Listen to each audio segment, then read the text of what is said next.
Les nuits de merveille en merveille. Lecture par Rania Lalla. Shams et Kamar se mettent au lit, calmement, comme à chaque nuit. Et comme à chaque nuit, leur maman Dounia vient les border, puis des histoires leur raconter. Ma petite fille et mon petit garçon, ma lune et mon soleil, que votre nuit soit douce, mes amours, dit Dounia avant de les embrasser sur le front et de les laisser à la douceur de leur lit pour dormir. D'une seule voix, les enfants lancèrent « Mais maman, raconte-nous une histoire, raconte-nous un endroit merveilleux du monde, s'il te plaît. » Très bien, Shams et Kamar, fermez vos yeux, inspirez et expirez profondément. Encore une fois. Puis une dernière fois, inspirez et expirez. Imaginez vous envoler vers un pays lointain. On l'appelle le pays du soleil levant parce qu'il est à l'extrémité est sur la carte du monde, du côté où le soleil se lève. Vous êtes en Chine. Ici, les gens vous reçoivent avec un chaleureux « Ni hao » qui veut dire « bonjour ». Il y a tant de belles choses à visiter en Chine qu'un seul rêve ne suffirait pas. Mais ce qui attire les gens de partout dans le monde en ce pays, c'est avant tout la grande muraille de Chine. Kamar questionne « Un mur ?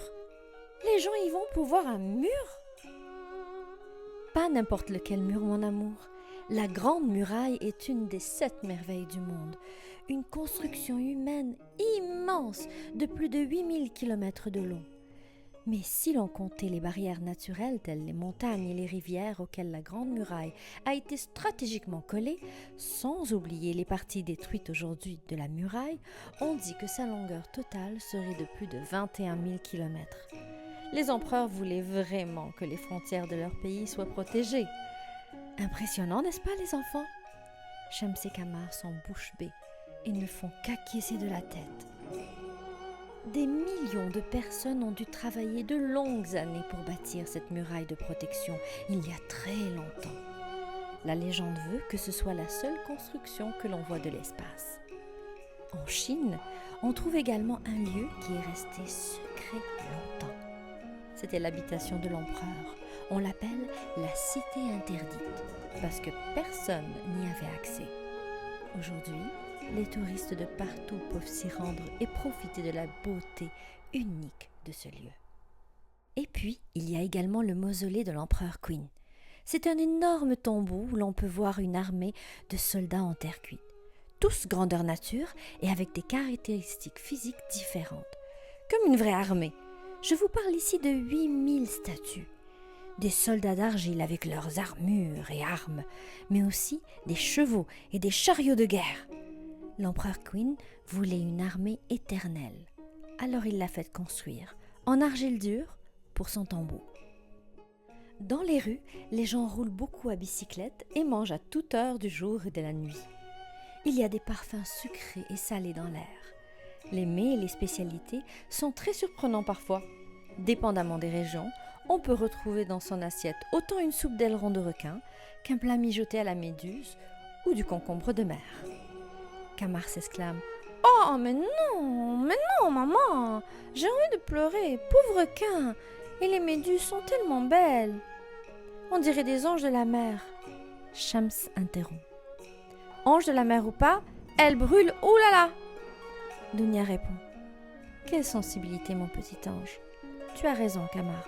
On essaie de réduire à présent la consommation d'ailerons de requin, car si ça continue ainsi, ces fabuleux animaux, qui sont parmi les plus vieux animaux de la Terre, pourraient s'éteindre. » Dounia poursuit en allégeant le ton de sa voix. « Regardez les gens s'arrêter le temps de s'exercer aux arts martiaux. C'est ici même que le tai chi est né, vous savez? Ça a l'air simple, mais chaque mouvement est d'une précision chirurgicale. Et les bienfaits médicinaux de cet art martial sont nombreux. » Shams s'interroge. « Maman ?» Dounia répond. « Oui, mon petit soleil. » Shams poursuit. « Il me semble avoir vu un bout de film avec comme tai chi, mais avec beaucoup de batailles.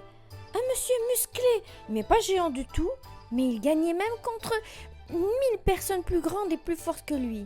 On entendait gush, gush, pow, gush. Il était trop fort. Dunia répond en ricanant. Tu as dû entrevoir quelques images d'un des films du célèbre champion de kung-fu, un acteur, Bruce Lee. Ah, comme j'aimais regarder ces films plus jeunes.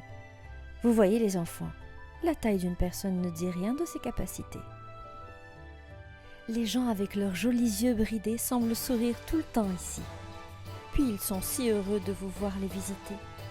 Vous les entendez « Yé, yé » Camar demande. Qu'est-ce que ça veut dire, maman? Yé, yé veut dire merci en mandarin. Et là, comme vous avez un beau voyage de retour dans le monde des rêves, vous allez devoir leur dire Jai Tien, qui veut dire au revoir.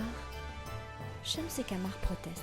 Oh maman, encore un peu, un autre lieu merveilleux, s'il te plaît. Maman Dunia répond. De merveille en merveille, mais une merveille par soir, mes amours. Dormez bien cette nuit.